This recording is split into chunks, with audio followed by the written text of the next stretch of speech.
Здравейте! В това кратко видео от Green Heroes ви показваме какво се случи през втория ден работа по канализацията в Надежда. Ако сте гледали клипа от ден едно, ще си помислите, че в Огореза от днешния ден е различен. И ще сте прави, защото в действителност този е по-мощен и най-важното четиритактов. Това е важно, тъй като двутактовите машини използват смес от бензин и масло, а работата на такава машина в помещение с слаба вентилация, като тези мазета, предизвиква раздразнение на очите, задух и кой знае още какво. След рязането, както виждате, разбиваме бетона с картач.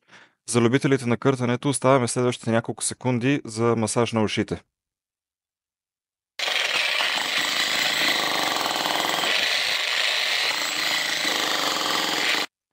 И разбира се, няма как ремонт влог да мине без разправии. Няма лоши чувства към жената от края на клипа, но ни отне доста време и нерви, за да се разберем. Понеже обиколихме доста с нея, направихме отделен клип за случая, който може да гледате от нашия профил. Ако видеото ви е харесало, харесайте го и вие. Очаквайте продължение.